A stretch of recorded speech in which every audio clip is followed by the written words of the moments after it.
Scream. And unfortunately, I haven't seen this movie yet. It released here pretty recently, and I'm planning on checking it out. But I still haven't seen the first movie, so I'm waiting to see that first.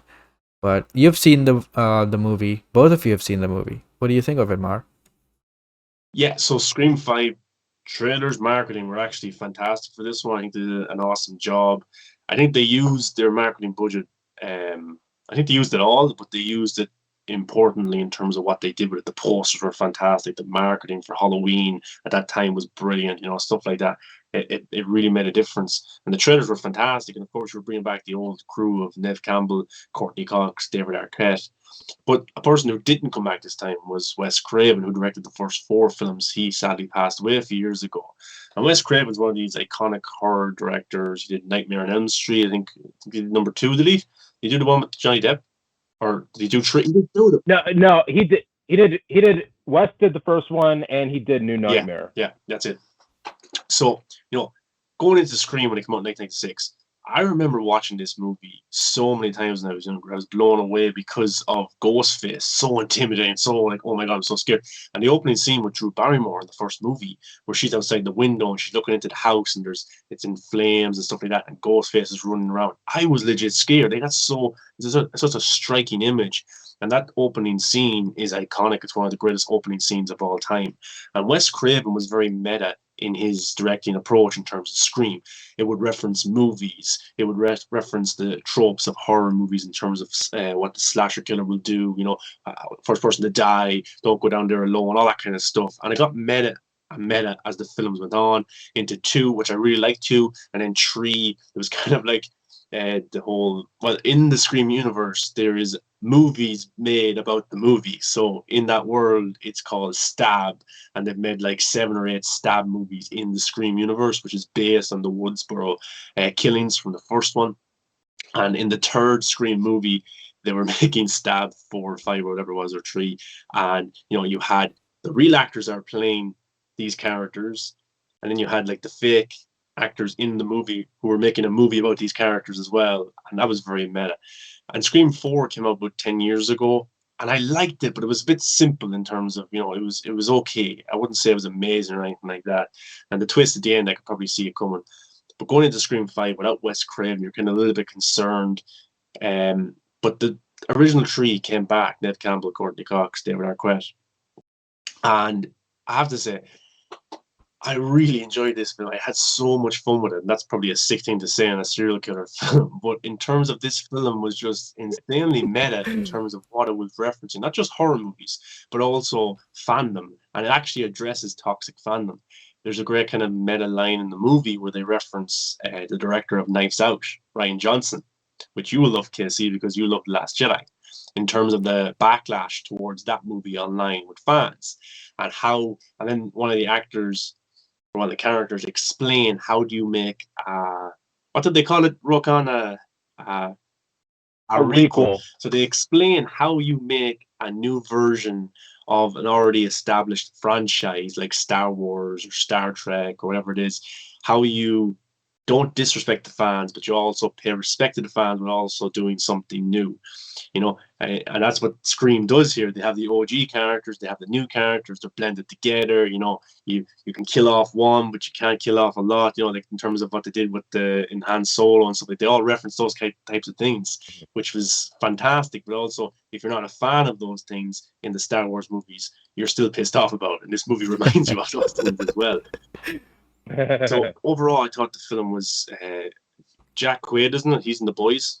That his character, Yeah, Jack he was a Quaid. Yep. standout. He was my favorite character. His screen presence was brilliant because his character in the movie has never seen the Stab movies. So while all this is going on in the movie, his girlfriend is tied up in this big ghost face thing that's going on with the killings, and he has never watched the films, so he goes back to watch the films. Then he goes to YouTube to watch breakdowns of the films, like we do as well. If you're watching New Rock Mm-hmm. Stars or Heavy Spoilers, or any of those guys, that's what he was doing by watching the movies and going to YouTube. So the film was so meta, more meta than probably Matrix Resurrections in a way, I thought.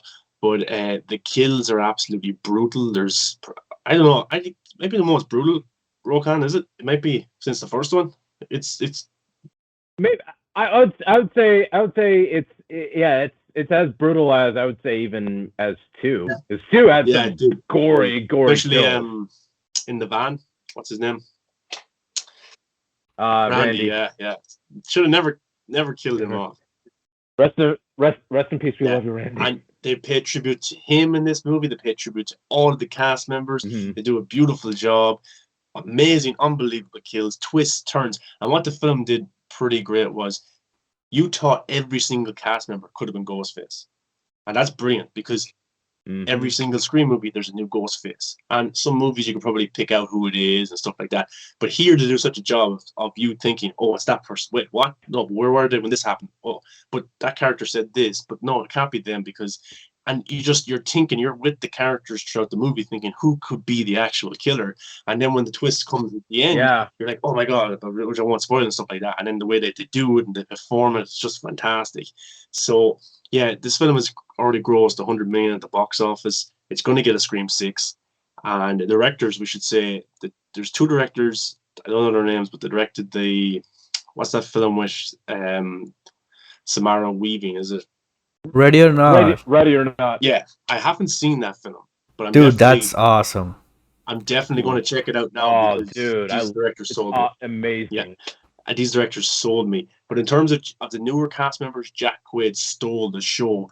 But in terms of the older cast members, I think David Arquette gives a fantastic performance. Really, really good. And really, really emotional. And in terms of meta as well, in real life, he was married to Courtney Cox and they had a child and stuff like that. And in the movies, they married as well. And in this movie, they're broken up.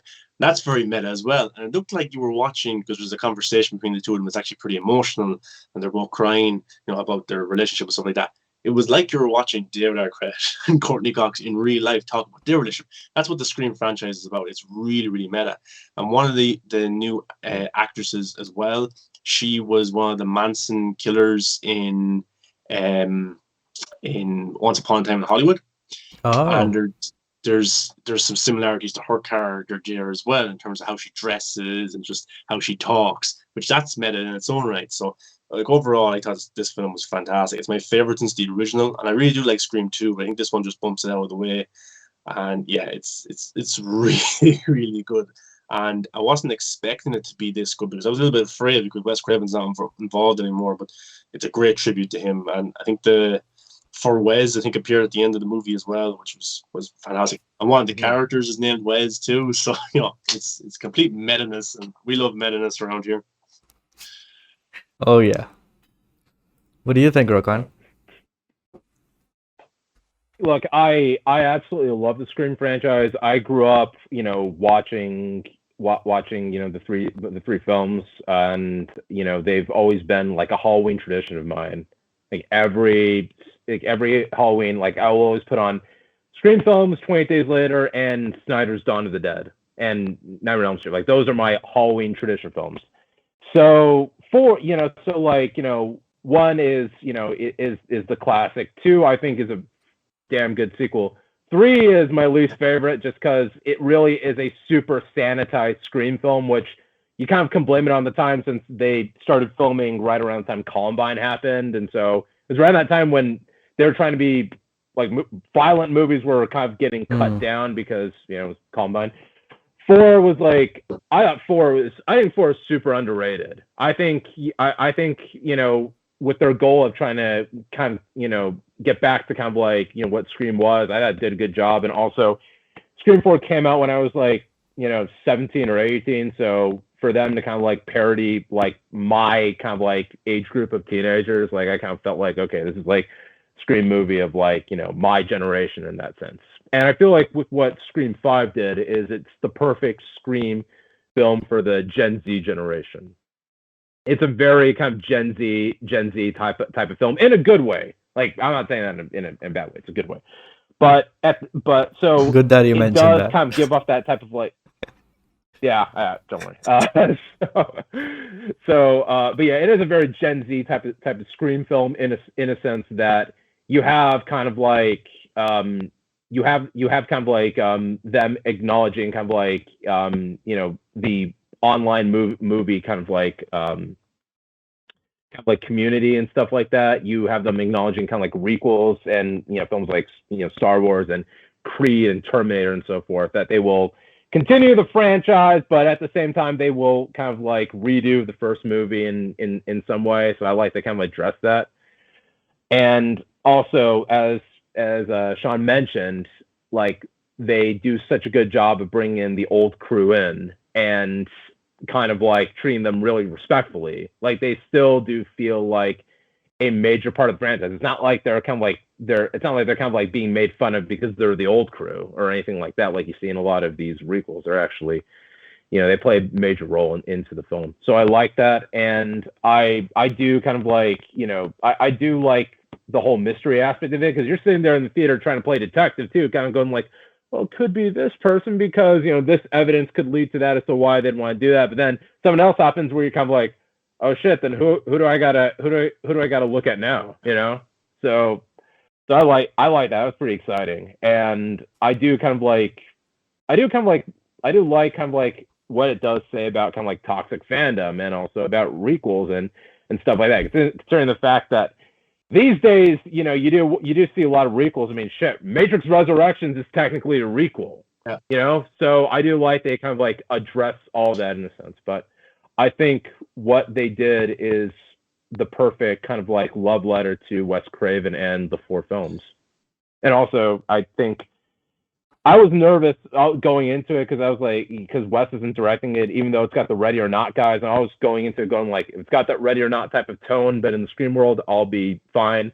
It did, and I was happy. So I'm glad I'm glad that still you can still get a good Scream sequel, because at this point they could have fucked it up, but they didn't, and I'm happy, and I couldn't be happier. Sorry, long ramble. No, like if they did mess it up, this would have killed this version of the franchise, because they probably would have left it for 10 years and then did a reboot in terms of brand new characters and stuff. Yeah. Like this way, the legacy characters, the original movies, Wes Craven, that legacy lives on. And I think this will be a new trilogy. And you know what would be so meta? If they call the next one Scream 2. Because this one was just called Scream. Yeah. I wouldn't be surprised if they call it Scream 2 or something like that. That'd be funny. Or kind of like make fun of how now they kind of like do sequels with subtitles. So Scream, colon, the next kill, or something like that. Yeah. Also to your credit, Sean, I want to say, as great as Jack Quaid was in the film, and he's awesome, absolutely. I mean, Huey from The Boys. I gotta say, Jenna Ortega, man, she was incredible in the film. She's becoming one of my favorite young actresses right now. Yeah. There's a new film there as well. I only got to watch about 10 minutes of it last night. It's on Amazon. I actually forget the name, but it's about a school shooting. I saw that. Did you watch the movie? No, I haven't seen the movie, but I saw that she was in it. Yeah, and I watched the first 10 minutes of it, and it's a pretty kind of sad story and stuff like that. But I will go back to it. But she's just fantastic in that, and she's become one of my favorite actresses right now, big time. She did a great job, because she could have been just this tropey type of girl in distress, or there's a killer after me, but she added layers to it, and her performance was fantastic. I would say, kind of, if I had some negatives about the film, I would say maybe that I will. It's not a huge spoiler, but like, you have to be prepared. The original 3 are never on screen together at the same time, which is kind of like a pet peeve of mine that I don't really like. Maybe that was on purpose. It reminded me of Star Wars, and like I'm not a massive Star Wars fan. I don't get invested as much, but I didn't like how Han, how Luke, how Leia were never in a scene together. Chewbacca, I never liked that at all. I thought they should have, and then Fisher passed away and stuff like that. Terrible.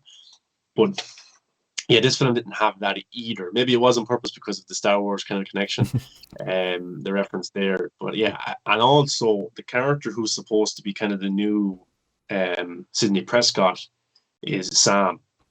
And the actress, for me, she was fine in everything, but she's not, Neve Campbell as Sidney. I agree. I agree. I mean, Melissa Barrera is the actress, and she's great. She's a good actress. She's pretty good in The Heights. That's the only thing I've seen her in. She's good in The Heights, but for something like this, I mean, she's good, but yeah, you're right. She just is not Sidney Prescott. Maybe that is just due to the fact that we've been spoiled with now 5 movies with Ned Campbell as Sidney Prescott. So maybe that's the deal. But there is. I can imagine maybe some 18 or 19-year-old kid who's seeing Scream, who saw the 5th Scream for the first time, they can just latch onto her. So maybe it is just kind of a generational thing. There's something about her character that I don't want to spoil because it's massive. But if her character didn't have that thing attached to her, I think she would be terrible for this Scream movie. But because she has that thing attached to her, the big spoiler, it actually makes her character better. It elevates her character. And then you're, okay, I have to stay with this character now. Even though she's no Sydney, she's not like that or anything like that. Maybe she's not as good as an actress, maybe either. She has this thing to her that's actually very unique, very interesting, very ballsy that I wasn't expecting whatsoever. And I wasn't like taken aback by it. Yeah. I wasn't like, oh my God, why are they doing this? This looks terrible. I liked it. This is pretty cool. And it was cool. People probably have seen the movie, they know what we're talking about. But yeah, that was awesome to see. She wasn't great in her own, but when you add that element to it, it definitely improves the character. Maybe that's what saves the character in terms of comparing it to Sydney, because Sydney never had that thing, even though it's kind of related to her in a way as well. Yeah, I'll just say that in this day and age where a lot of things can get leaked online, I mean, can't be a leak that Matt Murdock was in Spider-Man. Like in this day and age, I was surprised that this didn't get out. Like I'm sitting there in theater, kind of going like, "Oh, yeah, I didn't know at all." And the actor that plays Randy, he has his own YouTube channel. He was in Scream 1 and 2, and he reviewed the movie. It's a pretty good review if you want to check. What's his name? Do you know his name? Yeah, Jamie Kennedy. Yep, he's got a cool. He's the Jamie Kennedy's the man, and like back in the day, I told you guys before we started, I was a big fan of those hidden camera prank shows like Jackass. He had his own hidden camera prank show called the Jim Kennedy Experiment, and check it out. It was fun. If you guys don't watch it, check it out. It's fucking hilarious. I always have that attachment to Jamie Kennedy because of that in the Scream films. But I saw his review, and even he was just kind of like really respectful, kind of going like, yeah, the movie's awesome. He loved it. Yeah, nice. He could have been bitter because his character was killed off in Scream 2. He could have been bitter because maybe they could have did something with his character different. But actually, there's something really meta because in the first movie, he's watching Halloween with Jamie Lee Curtis. And it's the scene where she's in the hallway or just beside the stairs, and Michael is coming out of like the room behind her or something like that, and you just see the white face of Michael Myers. And in the first Scream, you have Randy saying behind you, and in Scream 1, behind him was actually Ghostface, who was about to kill him, but then Ghostface gets distracted and he runs off. In this movie, it's so meta because, as I said, there's the stab movies. So Randy has a niece and nephew in this movie. And they're at this party, of course, and she's watching Stab 1, which is the recreation of Scream 1, the original. And she's watching her uncle watch Halloween, shout at Jamie Lee Curtis saying, behind you, while he has Ghostface behind him. And she's screaming, behind you. And then behind her is actual Ghostface. So meta upon meta, which was just fantastic to see. And also, that was one of my favorite scenes in the movie, by the way. I love that part so much. It was so good. It was so cool. And the film is full of things like that for hardcore fans, for original fans, and also new fans as well. So that's why I think it's a perfect requel. Is that what they called it? Was it requel? I keep forgetting it. Requel. Yeah, it's a requel. You don't hear that term too often. Requel. You hear prequel. I think rebooted sequel is what that term comes from. Yeah. And they explain it in the movie perfectly. But the sisters, who are the new kind of like Sidney Prescott type of thing, is like, you have Tara and you have Sam. Like their second name is Carpenter, which is a reference to John Carpenter, the director of the Halloween movies. And I remember in the Halloween or in Scream 1, don't they get the directors mixed up or something like Wes Carpenter? They name a big horror director, one of the actors. And they say like Wes Carpenter, which is like a mixture of Wes Craven and John Carpenter, and they mess it up and stuff like that. So, so Scream 5 is Scream is what it's called. It's pretty good, and I was so happy with it. And I can't wait to watch it again. Actually, yeah, I'm going to check it out as well. Listen listening to you guys talk about this, I think I am gonna check out like the other movies as well. At first, I was just gonna watch the first one and then jump onto this one, but it seems like the others are fun as well. So yeah, I might check them out. I think Absolutely, man. I mean, they're great. I mean, as much as I don't like three I can still have fun with. So, like, they're all it's a fun, like, 6 to 8 hours of just pure Ghostface. I would Nice. say Scream 1 has the best opening. Scream Mm-hmm. 3 for me has the second best one. I really like that one. 3 had a really cool opening. And a I really didn't cool like opening, 4 yeah. because it was very meta as well. 4 was kind of just a few of them. Mm-hmm. 2 was cool with Jada Pinkett Smith, which was a cool kind of cameo as well. And then this newer one was actually different. So I don't know if I don't know if you can compare it to the previous 4 because of how different it was. But yeah,